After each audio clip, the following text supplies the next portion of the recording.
When I'm working on a project that has multiple or thick layers of paint on it, I don't even consider sandpaper. The Black & Decker KX1650 is ideal for helping strip paints as well as other DIY heating applications.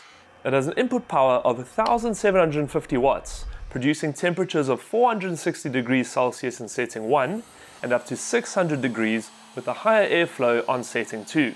The heat gun is comfortable in the hand, compact and weighs only 620 grams. It features a heat collar for extra safety, side air vents, and a 3-position stand for resting the heat gun while the tip is still hot. The heat gun is ready in seconds and makes jobs like scraping paint efficient. A tool that makes restoration, prep work, and heating applications that much easier. Those are just one of the heating guns available at Builders. For more product reviews like this, check out the Builders website or visit the Builders Fan YouTube channel.